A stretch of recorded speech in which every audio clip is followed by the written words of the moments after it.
नमस्कार दोस्तों, मैं सुधा मिश्रा, कैलिबर अड्डा पे आप सभी का स्वागत है। फ्रेंड्स, हम लोग पढ़ रहे थे विकारी और अविकारी शब्द। उसमें हमने संज्ञा, सर्वनाम, विशेषण, क्रिया विशेषण, समुच्चय बोधक और विस्मयादि बोधक सभी शब्द पढ़ लिए थे। विकारी और अविकारी के जितने भी प्रकार थे वो हमने पढ़ लिए थे। उसके साथ-साथ ही लिंग, वचन, कारक भी हमने अपना कंप्लीट कर लिया था। अब आज का हमारा टॉपिक स्टार्ट होता है तद्भव और तत्सम। आइए जानते हैं तद्भव और तत्सम शब्द क्या होते हैं। तद्भव और तत्सम शब्द ऐसे शब्द हैं कि जब हम अ, इसकी तैयारी करने चलते हैं तब हमको बहुत ईज़ी लगता है और कई-कई शब्द ऐसे आ जाते हैं जहाँ पे आकर हम फँस जाते हैं और हमारे क्वेश्चन गलत हो जाते हैं।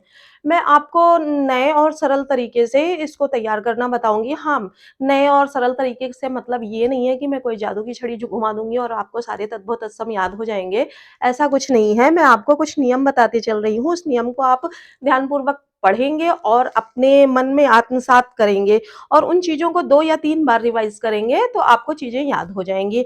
जितने मैं नियम बताती चल रही हूँ उनके 15-20 शब्द मुश्किल से होंगे। उन 15-20 शब्दों का को आप नोट डाउन कर लीजिए, एक-एक बार एग्ज़ाम में रिवाइज़ कर लीजिए और चलते समय एक बार देख लीजिए।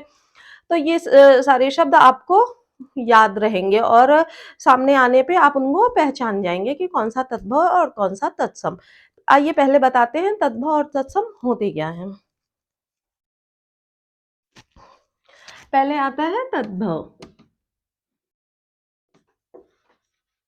तद्भव। तद्भव 2 शब्दों से मिलके बना है। किनसे?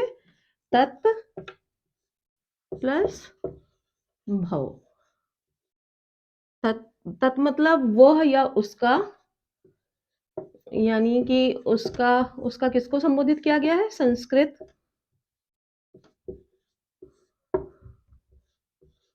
भव मतलब होना या हुआ, उत्पन्न हुआ।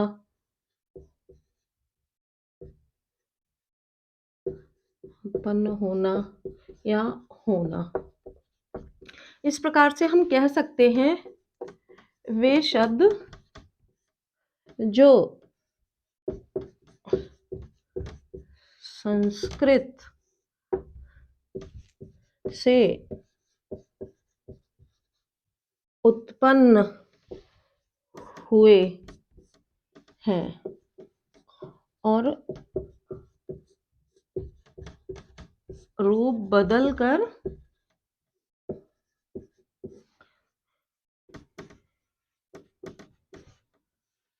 हिंदी में प्रचलित हुए हैं, वे तद्भव शब्द कहलाए। ठीक है?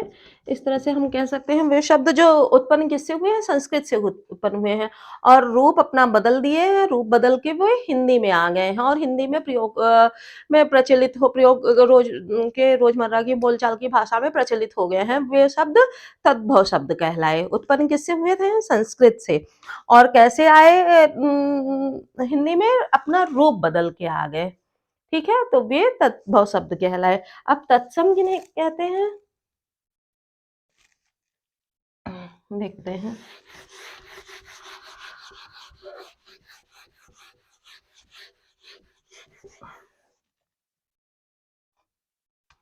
तत्सम।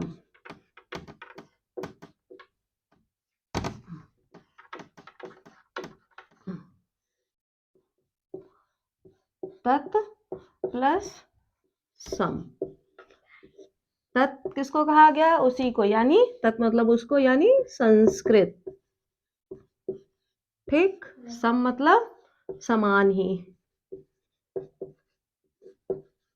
संस्कृत के समान ही। वे शब्द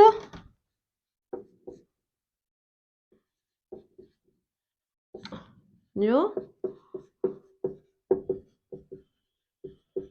संस्कृत के हैं और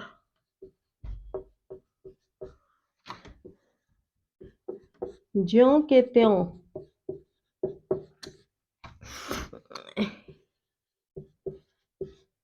हिंदी में प्रचलित या मिल गए। तत्सम शब्द कहलाए। ठीक है? वो अब इसको आप याद कैसे करेंगे? कई बार परिभाषाएँ बोल सकती हैं कि क्या है, तो इस तरह से आप करेंगे तत्सम यानी संस्कृत के समान, जो संस्कृत की ही तरह लगे बोलचाल में। उसमें बिल्कुल किसी तरह का रूप परिवर्तन ना हुआ हो, जो संस्कृत के समान ही लगे, वो तत्सम शब्द कहलाए और जो रूप बदल के आए, वो तद्भव कहलाए। इस तरह से दोनों में आप डिफरेंस जान लेंगे, ठीक है? अब हम एक-एक नियम बताते चलेंगे और उसके आधार पर आप तद्भव और तत्सम अलग-अलग करते चलेंगे कि क्या तद्भव में रहता है, क्या तत्सम में रहता है। ठीक है? ये नियम आप एक-एक करके नोट कर लीजिएगा।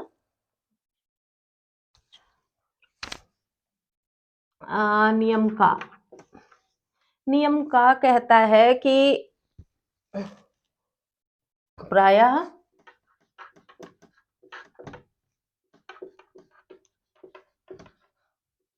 तत्सम में छ व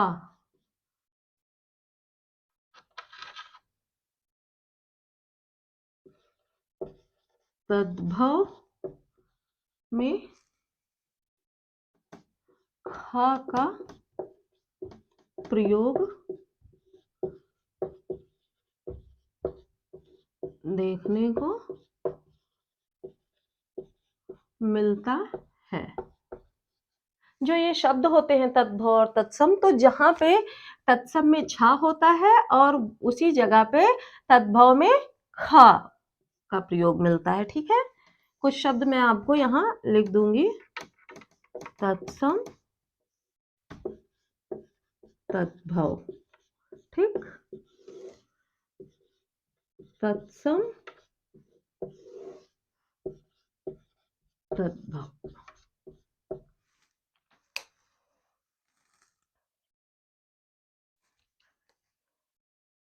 देखिए जैसे हुआ अक्ष, छ है, इसका हो गया आंख। जैसे हुआ छार, तो ये हुआ खार। ये हुआ आपका इक्ष, ये हुआ एक। ये हुआ साक्षी, ये हुआ साखी। ये हुआ पक्ष, ये हुआ पाख। एक पक्ष होता है, उसका मतलब होता है पंख, ठीक? अब एक हो परीक्षा, इसको बोलते हैं परख। भिक्षा, इसको बोलते हैं भीख। नक्षत्र, नखत, ठीक है? ये सारे शब्द देखिए छ का खा बन गया है। तो ये तत्सम में छ का प्रयोग होता है और तद्भव में ख का प्रयोग होता है। तो ये कुछ शब्द हैं जिनको आप यूज करके 2-3 बार आप रिवाइज करेंगे तो इन सब का आपको मतलब पता चल जाए, मतलब ये पता चल जाएगा कि हाँ कौन से तद्भव तत्सम है, कौन से तद्भव, ठीक है? नोट डाउन आप कर लीजिए या स्क्रीनशॉट ले लीजिए। दूसरा नियम मैं आपको बताती हूँ।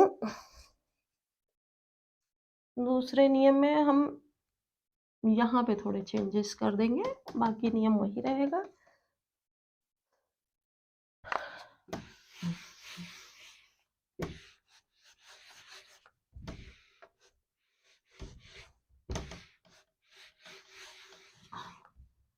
यहाँ पे चेंजेस क्या करेंगे कि तत्सम में व होता है और तद्भव में ब का प्रयोग देखने को मिलता है, ठीक है?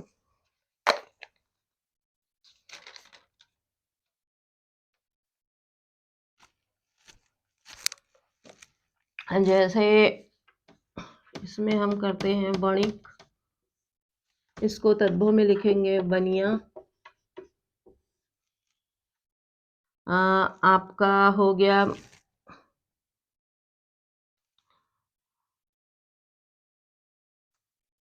जैसे आप शब्द ले सकते हैं कि निर्वाह,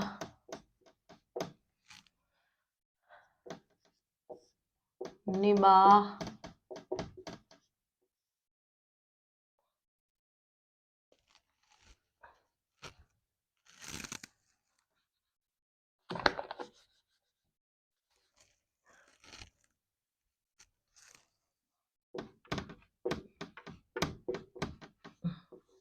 या हम कह सकते हैं पूर्व, पूरब,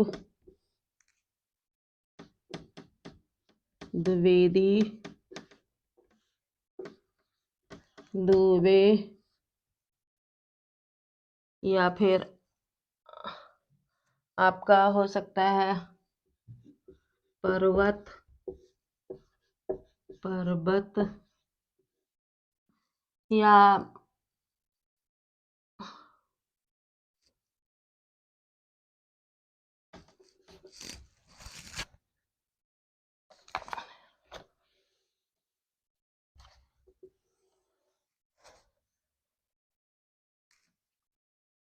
या वाराणसी, बनारस, विद्युत, बिजली, या वन, वन, इस तरह के शब्द आते हैं जिसमें व का बा बन जाता है तद्भव और तत्सम में। ठीक है, तो इस तरह से हम देखते हैं कि दूसरा नियम क्या कहता है, प्रायः।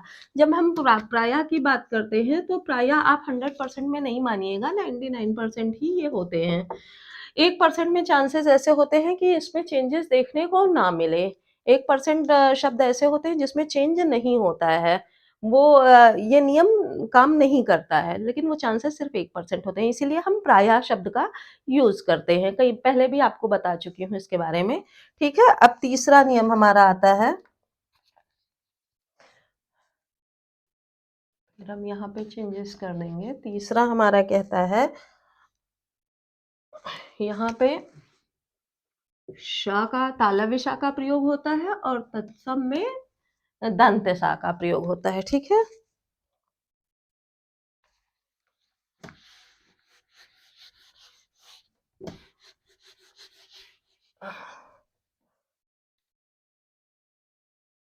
देखिए, जैसे हो गया आपका सैया, सेज, शाक, साग,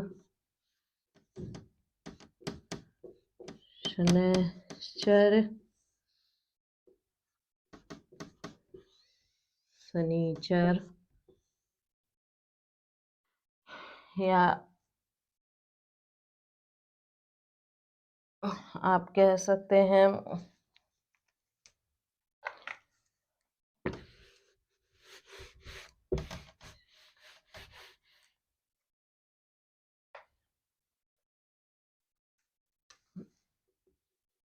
जैसे शकुन, सगुन, या शब्द, शबद, या हो गया आपका शिष्य, सिख,